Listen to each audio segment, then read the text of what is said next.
The pharmacist called me on a Tuesday, and he spoke very softly. "Mr. Carter, it's Dev, from the pharmacy on Grandin Road. I need to ask you something, and I need you to be honest." I said, "All right." He paused. "Your heart medication, the refill your daughter-in-law picked up. Are you actually taking those pills, the ones in the bottle right now?" I said, "Of course I was. Every morning." He was quiet a moment. "Mr. Carter, the pills in that bottle are not your heart medication. And please don't say anything to your daughter-in-law about this call." Not yet. I stood in my kitchen, holding the phone, and for the first time in months, my head felt perfectly clear. Because it finally made sense. All of it. Welcome back to The Forgotten Parent. Grab your coffee, get comfortable, and remember the people in these stories had every chance to do right by the ones who raised them. They just chose wrong. Drop a comment and be sure to subscribe. You're going to want to stay till the end. My name is Wendell Carter. I am 76 years old. I live in Roanoke, Virginia, in a brick house I wired myself in 1979. I drive a 1994 Ford F-150 that I keep alive out of stubbornness. I wear a Timex. I do the crossword in pen. I was a lineman and an electrician for 41 years. My whole career was one job, really: find the fault. When the power fails and nobody knows why, you go out in the storm and you trace the line and you find the exact spot where something went wrong. I was very good at it. I found faults other men gave up on. Remember that about me. It matters. Let me tell you about the worst night of my career, because it taught me the thing that saved my life. It was the ice storm of 1993. Half of Roanoke went black. Everybody else traced the big obvious breaks, the downed poles, the snapped lines. But there was one neighborhood that stayed dark after everything else came back. Nobody could find why. The younger men gave up. They said it was a mystery. I don't believe in mysteries. I believe in faults you haven't found yet. I walked that line in the ice for 6 hours. And I found it. A single squirrel-chewed wire buried inside a junction box in the last place anyone would look. One tiny hidden break, killing a whole neighborhood. That night taught me the only lesson that matters. When something's wrong and you can't see why, the cause is always small, always hidden, and always in the place you trust the most. Remember that. It comes back. I met Marie in 1971 at a church potluck. She brought a terrible ambrosia salad, and I told her so, and she married me anyway, which tells you everything about her patience. We had 51 years. She was the sharp one, honestly. I read wires. She read people. She'd meet someone new, and afterward she'd say one quiet sentence in the car that turned out to be the whole truth about them. If Marie had still been alive, none of this would have happened. She'd have taken one look at Brianna's smile and known. I had to learn the hard way what my wife would have seen in an afternoon. My wife Marie passed 3 years ago. Since then it's been quiet. Too quiet, maybe, so when my son Grant asked if he and his wife could move in for a while, I said yes. I was glad. Honestly, Grant's a good enough boy. A little weak, a little easily led, but not cruel. His wife is named Brianna. She is 38, and she smiles a great deal, and I never once trusted that smile, though I couldn't have told you why. Marie would have known why. Marie could read a person like I could read a wiring diagram. They moved in last spring.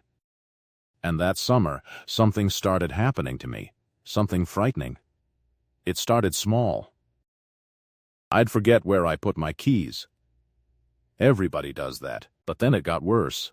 I'd stand in the kitchen and not remember why I'd walked in. I'd get dizzy in the afternoons, so dizzy I had to sit down on the floor. One morning I couldn't remember my own phone number, the number I'd had for 40 years. I sat on the edge of my bed and I could not pull it out of my own head, and I was terrified. I thought, this is it. This is the thing that took my father. My mind is going. And Brianna was so kind about it. That's what I keep coming back to. She was so very kind. She'd find me confused in the kitchen, and she'd take my elbow and say, "Oh, Wendell, let's get you to your chair." She started managing my pills for me. "You forget them, Dad. Let me just handle it." One less thing. She'd bring me my little cup of pills every morning and stand there with a glass of water and watch me take them. So caring. So attentive. I let her. Why wouldn't I? I was losing my mind. I needed the help. There were warnings before the pills, too. I see them now.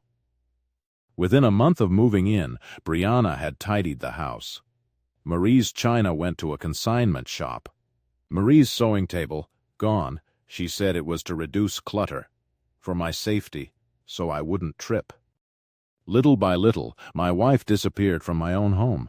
Then the friends stopped coming. Hank told me later he'd called a dozen times and Brianna always said I was napping or not feeling up to visitors. She was building a wall around me, one polite brick at a time. And once, early on, I heard her ask Grant a question in the kitchen. Just 5 words. "Is the house in trust?" Not "How is your father?" Not "Is he happy?" "Is the house in trust?" I told myself I'd misheard. I am very good at telling myself things. It is my one real weakness. A man who trusts his own family will explain away almost anything. Here's the thing that should have warned me. It was the timing. I was always worse after the pills. Not better. Worse, an hour after my morning pills, the fog would roll in thick. But when you believe your brain is failing, you don't suspect the medicine. You thank the person holding the cup. Then the conversations started. The ones they had about me, in the next room, in low voices, when they thought I was asleep in my chair.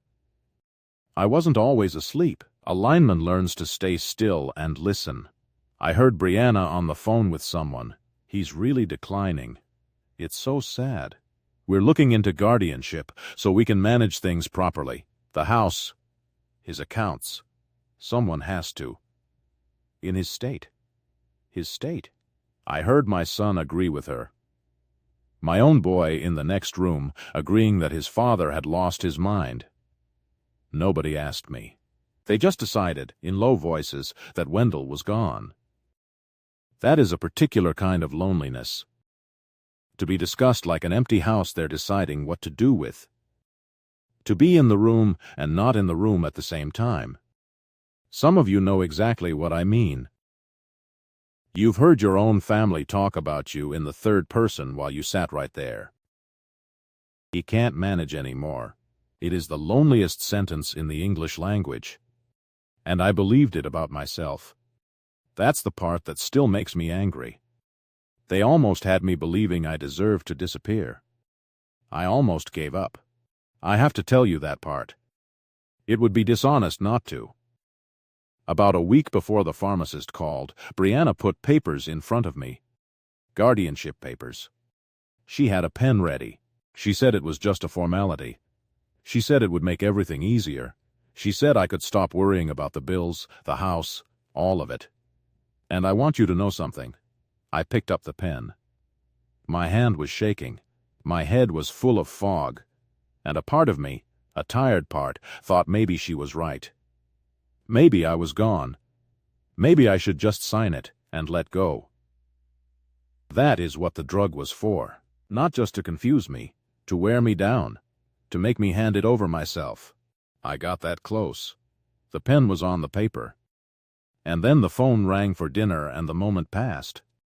2 days later, Dev called. I think about that pen a lot. About how near I came to signing my own life away because they'd convinced me it was already over. Do not sign the paper. Whatever the fog is telling you, do not sign the paper until you have traced the line. If you've made it this far, do me one quick favor. Subscribe. A lot of people watch without ever doing it. But it costs you nothing and means everything to us.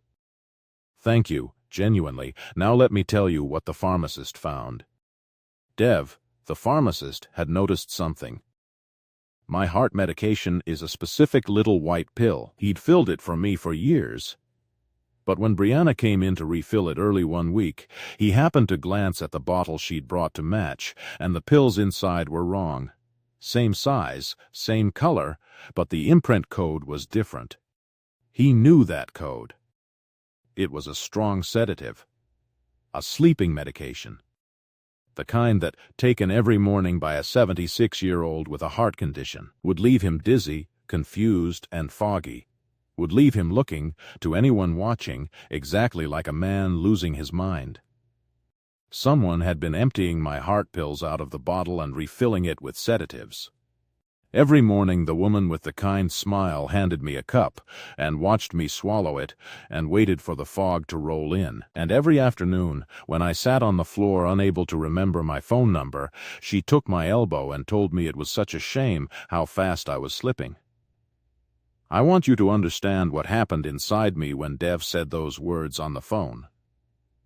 It was not panic. It was the opposite. It was the clearest I'd felt in months. Because I finally had a fault to trace. For 41 years, when everything went dark and nobody knew why, I found the exact spot where the wire had been cut. And I realized, standing in my kitchen, that this was the same job. Somebody had cut a line in my life, and I was going to trace it to the exact point of failure. I just had to stop letting them electrocute me first. So here is what I did. And I did it very, very quietly.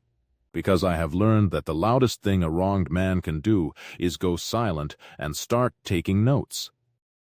The next morning, Brianna brought me my cup of pills as always and stood there with the water. And I took them. I put them in my mouth and I drank the water and I swallowed and I smiled at her and I said thank you. And the moment she left the room, I spit all 4 pills into my hand. I never swallowed a single one. I wrapped them in a tissue and I put them in an envelope, and I hid the envelope inside the wall, behind an outlet cover I'd installed myself 50 years ago. A lineman always knows where the safe spots in a house are. I know every inch of that wiring. They never had a chance of finding it. I did that every single morning for 2 weeks. Pretended to take the pills. Palmed them. Saved them. And a remarkable thing happened. The fog lifted. Day by day, my mind came back to me like a city coming back online after a storm. My phone number returned. The crosswords got easy again. The dizziness stopped. I got my whole self back. And I had to hide it. That was the hardest part. I had to keep pretending to be confused. I had to sit on the floor and act lost while my mind was sharper than it had been in a year. I let them think the drug was still working. Because a man tracing a fault does not announce he's found the wire. He waits until he can prove it. The pretending was the hardest thing I have ever done. Harder than the ice storm. Harder than burying Marie. I had to lose on purpose. Every day. I'd sit in my chair. I'd let my eyes go soft. I'd ask the same question twice on purpose. I'd let Brianna take my elbow. I'd let her call me Dad in that voice. And inside, my mind was a blade.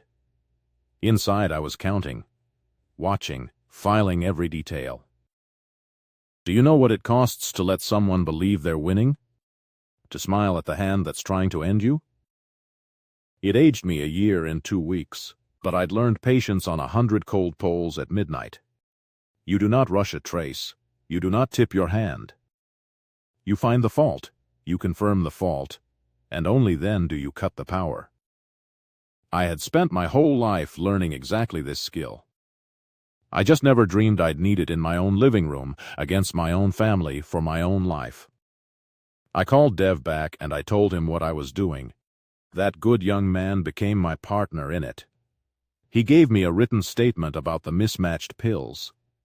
He told me to get a blood test done privately, quietly, to show the sedative in my system, and I did, at a clinic across town where Brianna didn't know to look. It came back exactly as we thought. A sedative I'd never been prescribed, at a high level, in the blood of a man everyone was calling senile. Then I called my oldest friend, Hank. We climbed poles together for 30 years. Hank is 78 and has exactly 1 volume, which is loud, so I had to tell him 3 times to keep his voice down. When he finally understood, he went very quiet. which for Hank is like a bomb going off. He said, "Wendell, you want me to come over there and handle this?" I told him no. I told him I needed something better than handling it. I needed to catch it on camera. Hank's grandson set me up with a little wireless camera, the kind you hide in a smoke detector. I put it in the kitchen myself. Wired it clean. You'd never know it was there. And then I waited. The blood test was its own small mission. I couldn't use my regular doctor. Brianna had inserted herself there too, driving me to appointments, sitting in on them, answering questions the doctor asked me. So I told her I was going to Hank's for the afternoon. Instead, Hank drove me clear across town to a walk-in clinic where nobody knew my face or my daughter-in-law. I sat in that waiting room feeling like a spy in my own life. A 76-year-old man sneaking a blood test so his family wouldn't find out. When the results came back and showed the sedative in black and white, I did not feel vindicated. I felt cold all the way down. Because paper doesn't lie the way a face can. There it was. Proof that the woman making my dinner was measuring me for a grave. Setting the camera was the one part that felt like the old days. Hank's grandson handed me the little unit and started to explain the wiring, and I just looked at him, and he stopped, and he laughed, and he said, "Right, you do this." I mounted it in a dead smoke detector housing over the kitchen doorway. Clean power tap, hidden lead, nothing to see. 41 years of hiding wires in walls, and the last install of my life was to catch my own family. There's a bitterness in that I still chew on some nights. It took 4 days. On the 4th morning, I did my routine. I sat in my chair, foggy and lost, playing my part. And through the kitchen doorway, on that little camera, I watched my daughter-in-law take my heart pill bottle down from the cabinet. I watched her open it. I watched her tip my real pills into her palm and drop them in the trash. And I watched her refill my bottle from a different bottle she kept hidden behind the flower. Then she filled my little cup, and she filled the water glass, and she came into the living room with that kind smile. And she said, "Time for your pills, Dad." And I took them from her hand, and I said, "Thank you," and I spit them into a tissue 30 seconds later, and I had it all. Every second of it. On tape. I want to tell you what I felt, holding that footage. I did not feel triumphant. I felt sick. This was my son's wife. This was a person who ate dinner at my table every night, who called me Dad, who had looked into my frightened face while I sat on the floor and told me it was such a shame, while she was the reason I was there. There is no revenge sweet enough to erase that kind of cold. I didn't want revenge anymore. I wanted her stopped. There's a difference, and I'd learned it the hard way. Now, I had a choice to make. And I thought hard about my son, because I did not yet know how much Grant knew. Was my boy in on it? Or was he just weak, just led, just looking away because looking away was easier? I needed to know. So before I called anyone, I did one more thing. I waited until Brianna was out. And I sat my son down at the kitchen table, and I put my laptop in front of him, and I played him the tape. I watched my son's face while he watched his wife poison his father. And I knew, in about 4 seconds, that he hadn't known. Because a man who already knows doesn't make that sound. Grant made a sound I'd only heard once before from a man who'd touched a live line by accident. He shoved back from the table. He said, "No, that's not Dad. That's not what that is." And then he watched it again, and he couldn't unsee it, and my weak, easily led boy put his head down on my kitchen table and sobbed like something inside him had snapped clean through. "She said you were sick," he kept saying.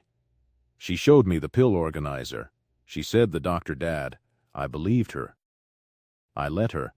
Oh God, I let her. He looked up at me. "I let her do this to you." And there was my answer.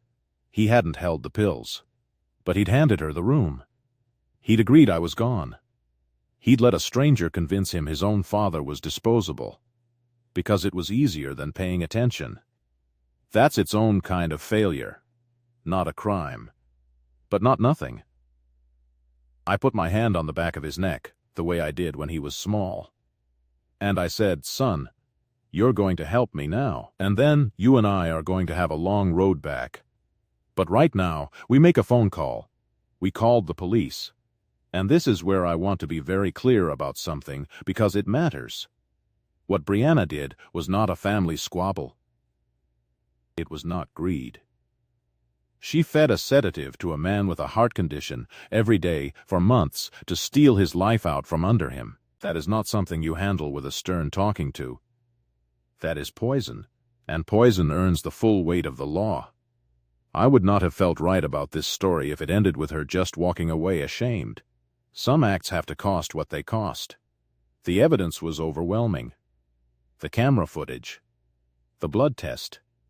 Dev's statement about the switched imprint codes. The pills I'd saved in the wall, 2 weeks of them, sealed and dated. The hidden bottle behind the flower, with her fingerprints all over it. Grant's testimony. I was there when they told her. I made sure of it. Not to gloat. To be seen. She had spent months making me invisible. I wanted her to look at me and know I'd been here the whole time. The officer explained the charges, and I watched the kind smile fall off her face for good. Underneath it was something flat and cold. No shame, just calculation, running out of road. She looked at me, and she said one thing. You were faking. Like I'd cheated. Like the crime was mine. I said no, Brianna. I was tracing the fault. I told everyone I'd do that for a living. Nobody ever listens to the quiet old man. That's the last thing I ever said to her. Brianna was arrested at my kitchen table, in front of the camera she never knew was there. She was charged with poisoning and abuse of a vulnerable adult. She took it to trial, still smiling that smile, and the smile did not survive contact with the footage.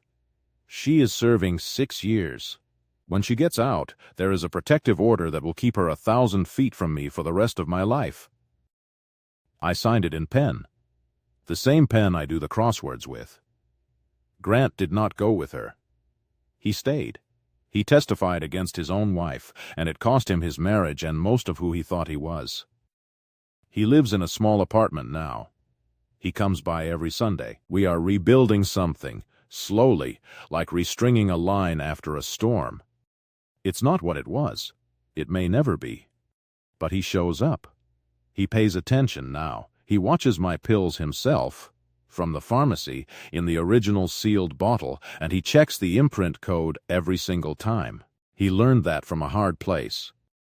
But he learned it. Dev, the pharmacist, saved my life. I don't say that lightly. If that young man had not looked twice at a pill bottle and picked up a phone, I would have declined quietly into a guardianship and a nursing home, foggy and lost, and no one would ever have known why. I go to his pharmacy for everything now, even a pack of gum. His little girl calls me Grandpa Wendell. I set up a college fund for her. He tried to refuse it. I told him a man who saves your life doesn't get to argue about the thank you. Hank comes by every Tuesday now. He sits at my kitchen table. The same table. He says he likes to keep an eye on the place. What he means is he likes to keep an eye on me. He still has 1 volume. He still tells the same 4 stories. I have never been so grateful for a loud man in my life. Last week he looked up at the smoke detector over the doorway and said, "That thing still recording?" I told him I took the camera out months ago. He said, "Leave the housing up anyway. Let 'em wonder." That's Hank. Mean as a wet cat, loyal as sunrise. My granddaughter visits too. Grant's oldest, Katie, she's 22. She never once believed I was senile. She told me later she'd fought with her father about it, that she'd said, "Grandpa does the crossword in pen, Dad. He's not losing his mind." A 22-year-old saw what a house full of adults chose not to. Pay attention to the young ones who argue on your behalf. They're seeing clearly while everyone else is finding it convenient not to. My mind is my own again. I do the crossword in pen, in ink, no mistakes, the way I always have. I drive the stubborn old truck. My heart is steady on the real pills, the white ones with the right code. The coffee tastes like coffee again. For a while there, even the coffee tasted like fog. Now it tastes like a Tuesday morning in my own kitchen, in my own house, with my own mind. You do not know what that is worth until someone tries to take it. And every so often I think about the fact that they almost got me. That I almost believed I was disappearing. That the person handing me the cup was the one turning out my lights. Here's what I want you to take from an old lineman, and then I'll let you go. When your world goes dark, and everyone tells you it's just your time, that you're fading, that this is how it ends before you believe them, trace the line. Find out where the fault really is. Because sometimes it isn't in you at all. Sometimes somebody cut the wire and told you the sun went out. I traced faults for 41 years. I never thought I'd have to trace one to my own kitchen table, but I found it. And I fixed it. That's the job. That was always the job. If you liked this story, join our community by hitting that like button and subscribing for more real, raw, and family-centered stories. And as always, thank you for being part of this family.